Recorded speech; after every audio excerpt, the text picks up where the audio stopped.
امام شافعی علیہ الرحمہ کے کچھ اشعار ہیں جو بہترین اخلاقیات، آداب معاشرت کے اوپر مشتمل ہیں۔ چاہتا ہوں کہ میں وہ اشعار ترجمہ کے ساتھ آپ لوگوں کے سامنے پیش کر دوں۔ اشعار کچھ اس طرح سے ہیں: وَإِذَا جَلَسْتَ وَكَانَ مِثْلُكَ قَائِمًا فَمِنَ الْمُرُوءَةِ أَن تَقُومَ وَإِنْ أَبَى۔ حضرت امام شافعی علیہ الرحمہ اس شعر کے اندر فرماتے ہیں کہ اگر آپ بیٹھے ہوئے ہوں اور آپ کے سامنے کوئی شخص کھڑا ہے جو آپ سے ہم کلام ہے، آپ سے مخاطب ہے، تو اخلاق کا تقاضا یہ ہے، مروت کا تقاضا یہ ہے، آداب اور حسن سلوک کا تقاضا یہ ہے کہ آپ بھی کھڑے ہو جائیں۔ یہ نہیں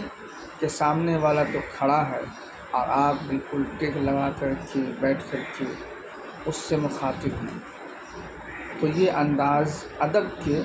اور اخلاق کے خلاف سمجھا جاتا ہے۔ دوسرا شعر ہے اس طرح سے: وَإِذَا رَكِبْتَ وَكَانَ مِثْلُكَ مَاشِيًا فَمِنَ الْمُرُوءَةِ أَن مَشَيْتَ كَمَا مَشَى۔ کہ اگر آپ سواری پر سوار ہوں اور کوئی شخص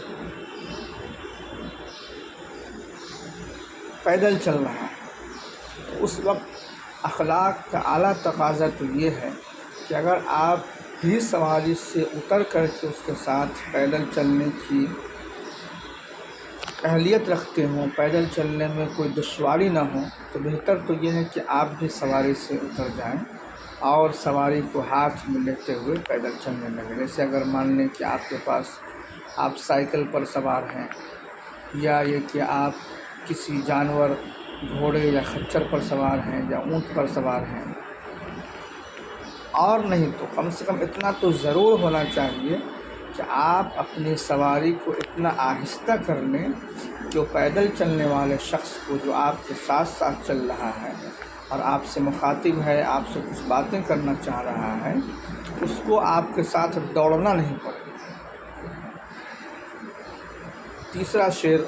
حضرت امام شافعی علیہ الرحمہ کے اس طرح سے ہیں: وَإِذَا اتَّكَأْتَ وَكَانَ مِثْلُكَ جَالِسًا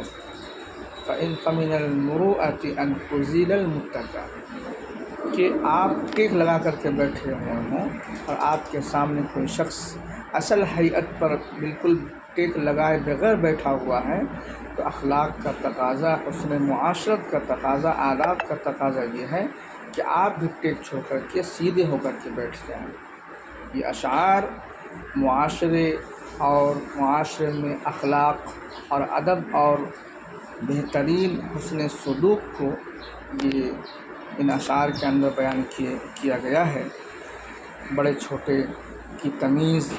اور بڑے چھوٹے کا آداب، ان تمام چیزوں کو ان اشعار کے اندر ملحوظ رکھا گیا ہے۔ اللہ تعالی ہم تمام لوگوں کو با ادب اور با نصیب بنائے۔